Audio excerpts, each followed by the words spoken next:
Strike में 16 बच्चों को रेस्टिकेट कर दिया गया और बाद में बहाल भी कर दिया गया। HEC की तरफ से रेस्टिकेशन का तो बाकायदा रूल्स एंड रेगुलेशंस हैं। जी जी। तो रेस्टिकेट करने के बाद उनको बहाल भी कर दिया। ये फाइनल पनिशमेंट नहीं। यूनिवर्सिटी की तरफ से नोटिफिकेशन जारी हुआ कि जो 16 तलबा रेस्टिकेट हुए उनको हम वापस बहाल कर देते हैं। तो ये फाइनलाइज बहाल नहीं हुआ। नहीं, शायद अंडरस्टैंडिंग में कुछ मसला है।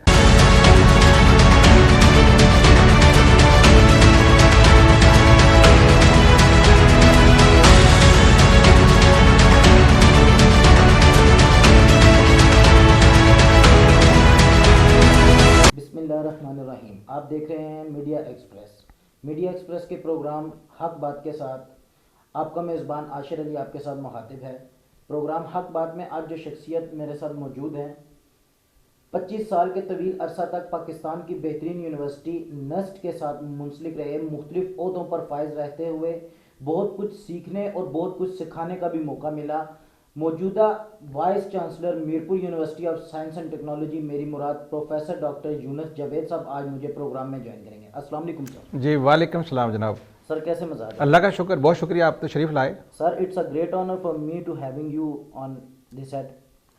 सर 25 साल के तवील अरसा तक पाकिस्तान की टॉप यूनिवर्सिटी नस्ट में सर्व किया, उसके बाद आप vice chancellor Mirpur university of science and technology तैनात हुए। मस्ट और नस्ट में क्या फ़र्क महसूस करते हैं? बहुत अच्छा क्वेश्चन है आपका। देखिए, नस्ट का एक अपना मकाम है और मस्ट जो है वो भी बहुत इम्पोर्टेंट यूनिवर्सिटी है। नस्ट जो है वो उसका पाकिस्तान के अंदर जब ये 1992 में इस्टेब्लिश हुई, इसने अपना नाम पैदा किया और माशाल्लाह वहाँ मैंने 25 साल सर्व किया जिस तरह आपने बताया। और उसके जितने भी डिपार्टमेंट्स हैं, उसकी जितने भी फैकल्टीज़ हैं, they are doing great job. यहाँ आके मीरपुर यूनिवर्सिटी मैंने देखा है कि ये AJK की एक बेहतरीन यूनिवर्सिटी है और इसके अंदर 35 डिपार्टमेंट्स हैं, इसके अंदर 6 फैकल्टीज़ हैं और अल्हम्दुलिल्लाह अगर देखा जाए तो AJK के स्टेट के लिए ये बहुत अच्छी यूनिवर्सिटी है और यहाँ का जो यूथ है बड़ी टैलेंटेड है और हमारी फैकल्टी हाईली क्वालिफाइड है। तो इंशाल्लाह जिस तरह ये मेहनत कर रहे हैं और आई एम वेरी श्योर कि कुछ अर्से के बाद देखेंगे कि जो मस्ट है ये अपना मुकाम पैदा करेगी और इंशाल्लाह नस्ट के बराबर पहुँचेगी। सर आपने कहा कि मस्ट भी एक अपना मुकाम रखता है लेकिन नस्ट भी एक अपना मुकाम रखती है। आपको कितना अरसा हुआ Mirpur university of science and technology में बतौर वाइस चांसलर तैनात हुए? मुझे यहाँ आए हुए अभी 8 महीने हो गए हैं। 8 महीनों में ऐसा कौन सा काम किया या पीछे जो मसाइल थे उनको हल करने के लिए क्या कोशिश की? यूनिवर्सिटी के अंदर तो हमेशा एक there is a room for improvement और यहाँ आके तो सबसे इम्पॉर्टेंट जो चीज़ें मैंने देखी हैं और जो हम उस तरफ चले हैं कि हमारे स्टूडेंट्स हैं अल्हम्दुलिल्लाह उनके अंदर एक पढ़ने की डिज़ायर है, अर्ज है और बड़े मेहनत के साथ क्लासरूम जो है वो आबाद है और उसके अंदर जो लेबॉर्ट्रीज़ हैं, जो क्लासरूम टीचिंग है, जो असेसमेंट है वो बड़े अच्छे तरीके से शुरू हो गई है। और साथ ही हमने 2 ऐसे एरियाज़ हैं जिसको हमने ख़ास तौर पे फोकस किया और नए प्रोग्राम जो है वो हम शुरू कर रहे हैं। एक एनर्जी इंजीनियरिंग और दूसरा जो है वो हमारे पास इंफॉर्मेशन सिक्योरिटी इंजीनियरिंग और तीसरा प्रोग्राम जिसकी मैंने मंजूरी दी है और अभी उसका प्रोसेस पाकिस्तान इंजीनियरिंग काउंसिल के पास पहुंच गया है, हम लॉन्च कर रहे हैं biomedical engineering.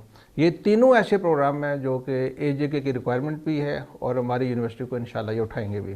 Sir Mirpur university of science and technology के तलबा के बारे में एक बात सिर्फ आज़ाद कश्मीर या पाकिस्तान में नहीं बल्कि अराउंड दी ग्लोब ये बात मशहूर है कि जब भी स्टूडेंट्स के पर्चे जो हैं वो करीब आते हैं, इम्तहानात करीब आते हैं तो वो मामलात को स्ट्राइक की तरफ ले जाते हैं।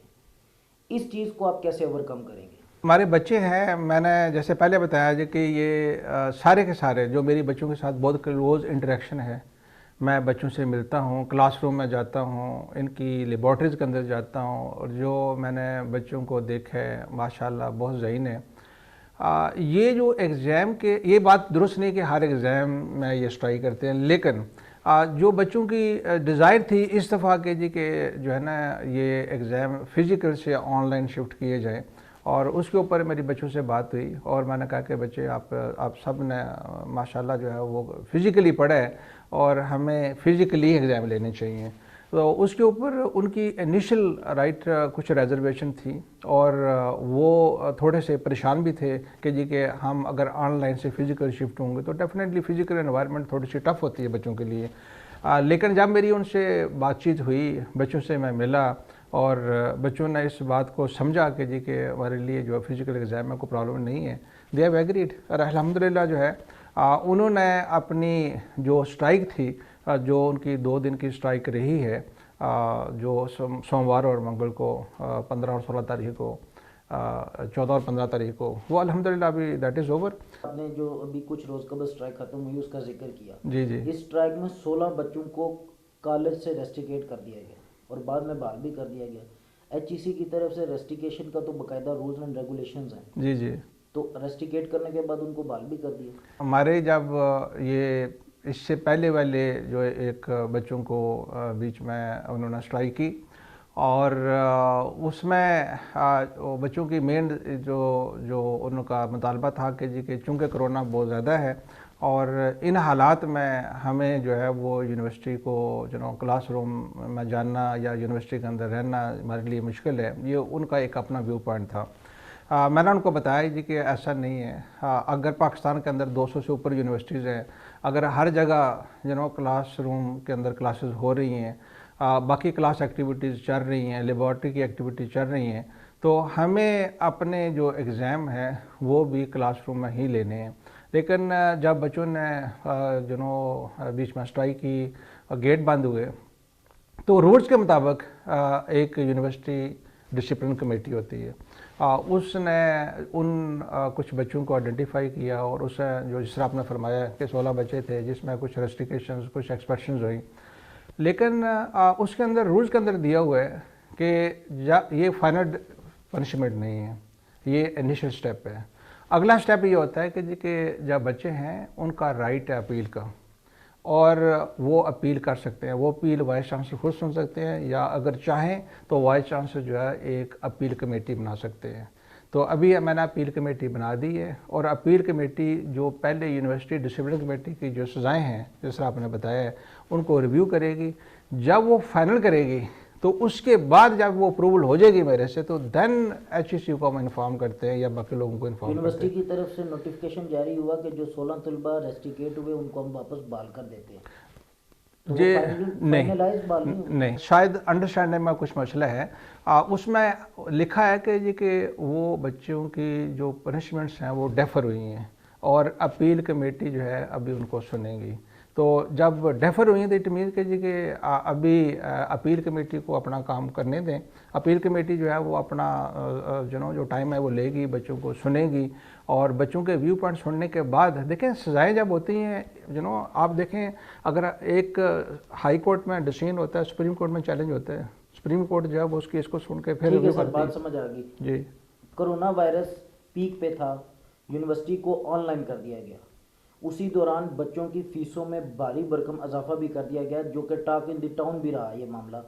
तो सर ये एक तरफ कोरोना की वजह से अवाम जो है वो पहले ही माशी तौर पर बदहाल है, उसके बावजूद जो है यूनिवर्सिटी की फ़ीसों में इजाफा करना। कोरोना का जो इफ़ेक्ट है अनफॉर्चुनेटली पूरी दुनिया में है और पाकिस्तान के अलावा आज़ाद कश्मीर के खिते में मुजफ्फराबाद में, मीरपुर में इसके असरात हैं और ठीक ठाक हैं। जो हमने बच्चों को रिबेट दी वो 2000 रुपये पर सेमेस्टर ये बच्चों को फ़ीस की रिबेट मिली और वो हमने उनको जिस सेमेस्टर के लिए हमें गवर्नमेंट ऑफ एजे ने कहा उनको स्टेट दी, वो ठीक ठाक रिबेट दी गई उनको। उसके बाद जो आपने इशारा किया जी कि उनकी फ़ीसों में भारी इजाफा कर दिया गया, मैं इसलिए एग्री नहीं करता हूँ कि हमारी Mirpur university of science and technology के जो हमारा अपना एकेडमिक कैलेंडर है उसके अंदर हमारे पास ये प्रोविज़न है कि और चूँकि जिस तरह इन्फ्लेशन है, महंगाई है और चीज़ों के रेट बढ़ते जाते हैं और बाकी यूनिवर्सिटी में भी पूरे पाकिस्तान में पूरी दुनिया में ऐसा होता है कि आप हर साल 5% बढ़ाते हैं। लेकिन चूंकि हमारी मीरपुर यूनिवर्सिटी में कोई परमानेंट वाइस चांसलर जो है वो नहीं रहा 2018 से ऑनवर्ड, तो 2018 से ऑनवर्ड जो है वो जो 5% पर ईयर करना था वो इजाफा नहीं हुआ, जिसकी वजह से हमारी जो फीस हैं कंपेयर टू अदर एजे के यूनिवर्सिटी मुजफ्फराबाद, रावलाकोट, बाग और कोटली, उनकी यूनिवर्सिटी के मुकाबले में हमारी फ़ीस जो है वो 5% जब नहीं हुई तो वो कम है। अभी भी जो हमने 5% फ़ी बढ़ाई है, हमारी फ़ीस जो है आज़ाद कश्मीर की दूसरी यूनिवर्सिटी की निस्बतन हर फील्ड के अंदर कम है, और हम आस्ता आस्ता इस गैप को सर कम आपसे करेंगे। पहले जो लोग यहाँ पर वाइस चांसलर तैनात रहे, उनके दौर में बहुत सी जो तकर्रियाँ हैं वो आउट ऑफ मेरिट की गई, उन पर भी कोई इक़दाम उठाएंगे? ये सारी जब एक कोई एग्जेक्टिव आता है और एक चला जाता है, तो हमेशा जो चला जाता है उसके ऊपर हर जगह ये अनफॉर्चुनेटली जो है हम कहते हैं कि उसने अच्छा काम नहीं किया या उसने मेरिट की धज्जियाँ उड़ा दी, ऐसा नहीं है। बेशुमार चीज़ें ऐसी हैं जो कि ठीक हुई हैं और मैंने इसको डिटेल में देखा है, और उन्होंने बड़ी मेहनत की है। जो मेरे से पहले वाइस चांसलर रहे हैं उन्होंने अपनी बसात के मुताबिक डिफ़िकल्ट टाइम में, जब ये यूनिवर्सिटी बनी बड़ा डिफ़िकल्ट टाइम होता है, उन्होंने अपने काम किए, डिपार्टमेंट को बनाया, तकर्रियाँ की। जहाँ तकर्रियाँ हुई हैं, अगर 800-900 तकर्रियाँ हुई हैं, अगर उसमें कुछ तकर्रियाँ जो है वो ऐसी हैं जिसकी तरफ आप इशारा कर रहे हैं या बाकी लोग भी कर रहे हैं, तो उस चीज़ को मेरा अपना व्यू पॉइंट ये है कि जी के जो अथॉरिटीज़ थी, vice chancellor authority, and definitely वो सिलेक्शन बोर्ड के थ्रू अपने प्रोसेस के थ्रू बंदे अपॉइंट करते हैं।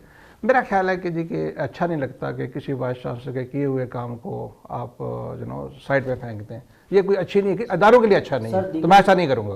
दीगर इंटरनेशनल यूनिवर्सिटीज़ में जैसे यूनिवर्सिटी के स्टूडेंट्स एक्सचेंज प्रोग्राम आते हैं, इस हवाले से भी कोई आप इक़दाम करेंगे यूनिवर्सिटी के स्टूडेंट जी, वो इंटरनेशनल लेवल? तो अच्छा क्वेश्चन है, और ये मुझे इसमें कोई शक नहीं है कि जितने भी दुनिया के अच्छे इदारे हैं उनके साथ जब तक हम मुंसलिक नहीं होंगे, उनके साथ हमारी क्लोज इंटरेक्शन नहीं होगी, exchange of faculty, exchange of students नहीं होगा, तो हम अपने मयार को बेहतर नहीं कर सकेंगे। तो इस सिलसिले में मैं खुशी से आपको ये बता सकता हूँ कि जी के पिछले 7-8 महीने में जब से मैं आया हूँ, मेरे से पहले भी लोगों ने जो मेरे वाइस चांसलर रहे हैं उन्होंने काफ़ी यूनिवर्सिटी के साथ MOU साइन किए हैं।